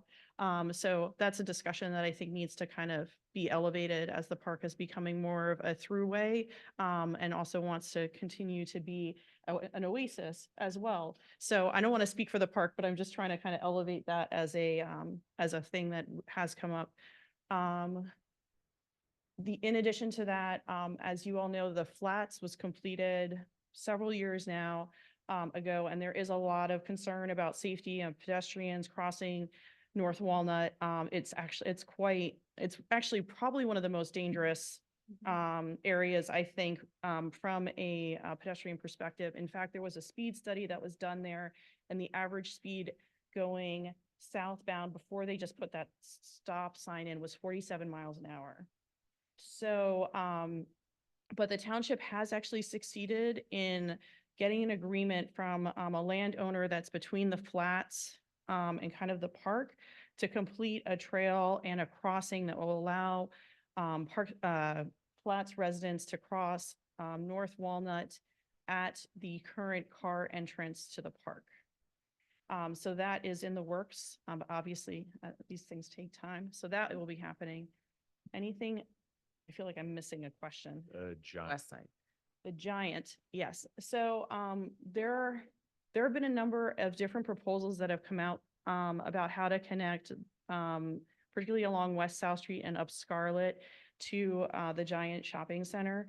But during COVID, there was actually pricing of what that would take to say run a sidewalk all the way down West South Street, up Scarlet, up to Cypress, and that was $5 million.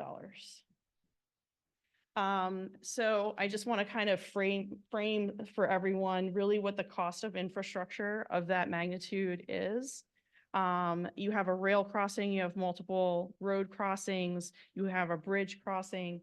So we've been working with, once again, with landowners that are on the north side of the tracks to see, are there other feasible ways to do something that could create connectivity? CAX is going in, right? So there's going to be a need to figure that connectivity out. So there's a lot of, the good news is that the more we work together and combine our efforts, the more successful we will be at getting grants. And that's where you can get money to complete a project of that magnitude. Thanks for what you do and for that knowledge. Bob, it's $400. It's versus 5 million here. Come on, will you? Last question, I promise. A crazy person had asked me, it was me actually, can we, for borough crosswalks that are borough roads, can we paint them with big mushrooms or a picture of Kathleen's face or anything we want to make them more attractive, more fun, more engaging? I have heard somebody bring that topic up. The Federal Department of Transportation and PennDOT do not permit that type of painting on it. I asked what would happen if we did, and we could possibly lose our liquid fuels funding of that road. Thanks a lot. That means no, I think, right? Yeah, that means no. Mr. Mayor, you've been in your term for 14 plus years. You've seen a lot of changes over that time. Share with us your perspective. I'll do it quickly since it's getting late, but the blessing and the curse of serving multiple terms is that you are kind of have the history. And I remember when we were doing the traffic light signals. As you know, if you walk through town, you can see how they're all repositioned. When that project came on, the sales pitch that PennDOT made to us was that we were going to have a computer in the police department where we would be able to manage the timing of our own traffic lights. And when we had events that we were going to be able to set lights on green in one area and yellow in another area, we were going to be able to control them all. And of course, when they finished the project, that never happened. And now it's controlled by PennDOT and King of Prussia. And getting anything changed is a miracle. But that came up, I can't tell you how many times in their presentations, is that we were going to control all these brand new lights that we worked hard to get all the easements for and everything else. So the blessing, the curse of multiple terms is you hear it and you're like, oh, I know, we've already had this conversation. The wheels of government turn so slow on there. I think the two parting things I'd like to share tonight is one, our residents, my experience has been that our residents are generally happy with borough government when we provide the basic services, right? They want their toilets to flush and the sewer to go somewhere. They want to turn their faucets on and water to work. They want the trash picked up on time. They want the police department to respond, and they want the snow removed. Right? Outside of those things, there's very, very, very few complaints. People call and they've got ideas or they have a frustration from something that happened. But across the board, we don't have a line of people complaining at the podium because we do most of the basic stuff really, really well. I think the one thing that we have not done really well is the stuff that we talked about tonight, which I think is why people move to small towns. The walkability, the parks, and those types of things. I don't think we've done them well. I think we have good resources. I don't think we've done them well. We have we're very lucky that we have private entities that are investing money and salaries and staff and dollars into managing trails and parks and things like that. And quite frankly, I think when I look at it, I think we have abdicated our responsibilities in there instead of delegated them. And I think about that specifically when it comes to Kappa, because right, the parks belong to the borough, right? We are responsible at the end of the day for them. And our residents are, want them, right? You move to a small town because you want to walk from point A to point B and you want to take your kids. You give up on a big yard so that because you can go to a park and play, right? You need trails to get there safely. You need sidewalks to get there. You need the parks. I would challenge us to begin to think differently about these topics. And instead of sitting back and saying, well, when Kappa shows up and they ask us for money, we'll see what we can afford based on our other priorities. I think we need to figure out where those things fit within our priority list and start figuring out how to fund them more aggressively. The fact that Kappa, which is a volunteer board from both the township and the borough, they're doing the strategic planning there, which is great, right? That's why we have representatives there, but then they got to come and beg for money. And I think it's the other way around. I think that the residents through Kappa should share their vision, and then we should figure out how to fund it. They shouldn't feel like the redheaded stepchild asking for money. And I realize that we've got big priorities. We have public safety coming up. Again, those costs continue to rise. We've invested in a large building here. We are adding more staff. We're giving appropriate salary raises for our staff that have been underpaid for way too long. And there's a lot of priorities here. I'm really glad we had the workshop tonight, but I hope that we can start moving the conversation to these are our responsibilities, and we're lucky to have them partnered with Kennett Trails Alliance, Square Roots, Kennett Collaborative, and Square Roots Collective. And if you look at all those things, we're very lucky other people have stepped up, because otherwise we'd be failing miserably. But I would like to see us figure out in our strategic plan as we start that, because we have that coming up, a way for us to really take these things and say, I don't want to just have an annual meeting about them. They need to become a priority, and we need to start looking for additional grant money to support these things. And I think it'd be really nice at some point to be able to figure out whether it comes from grant money to fund a Parks and Recreation salary or liaison to start making some of these things a top priority and not just letting them sit on the back burner. So thank you for letting me. share that. Extremely well said, Matt. That was just, you encapsulated, I think, what a lot of us, especially the folks that are here tonight, because you probably care about it more than others who may not be here, but thank you. Extremely well said. The takeaways, the what's next, what are the actions, to Kyle and staff, what do you take away? Let me try to share it. Council, please disagree, agree, what have you. First, we're really teased by State Street 3.0, Julie. We're looking forward to see what the heck that becomes. The beautification is something that we're all passionate about, and the walkability.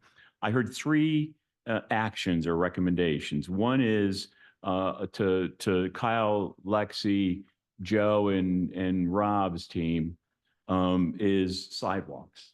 Is come back to us with your suggestions in terms of what we need to be doing to improve sidewalks, recognizing the burden, the pain, the cost on folks that live where those sidewalks are. But please come back to us with your recommendations of how to improve, especially the most walk streets from where we are right now. Is that fair, fellow council people? That's one. Number two is the shade trees and the shade trees relationship with sidewalks and streetscapes. In Rob, Denise, Shade Tree Commission, whoever else needs to be there, please consider the value that shade trees bring in terms of beauty and shade and walking, but also the people part of tripping on sidewalks, and how do we get that balance better than we have right now? If we need to change some ordinances, we have the authority to do that. Please come back to us and let us know exactly what and how we do that, was number two. Council fair, adapt, change.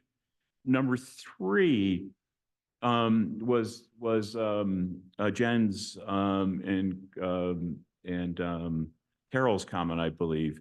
Can we make sure, Kyle, can we approach Kennett Township informally as neighbors, as friends, and make sure that we're considering the relationship of Ansonby, Nixon Park, especially where the borough butts up against it, where the township comes in, especially with the big development going up North Walnut Street? And how do we make sure we're working together to improve and consider each other's needs and the people that use it even more importantly? Those were my three takeaways. Are there any that I missed, fellow council people, Mr. Mayor?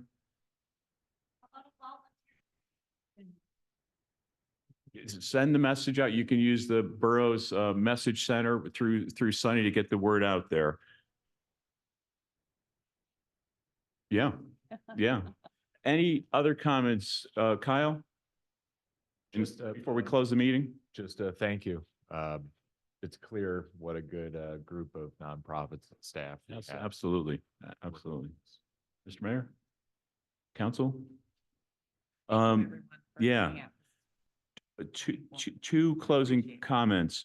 Number one is, if you don't have it in your phone or your email list already, please write down help@kennettsq.org. Help@kennettsq.org. That is for any issue, recommendation, thought, I need help, where do I go? There's potholes on Cypress Street. This bush is right in the sidewalk that I'm walking to the Y every day on. Help@kennettsq.org will get you an answer. It's sometimes immediate, sometimes it takes even an hour. But it's been wonderful, I think, in terms of making sure those questions get to the right person rather than you have to worry about that. And then lastly, our May 8th workshop, Wednesday, May 8th, is around the research that we've been doing to try to prioritize and develop a strategy to prioritize based on the input that we had from folks in this room and throughout the town. That's what the workshop will be focused on May 8th. Unless there's any other business, we'll adjourn. Thanks very, very much. Appreciate it.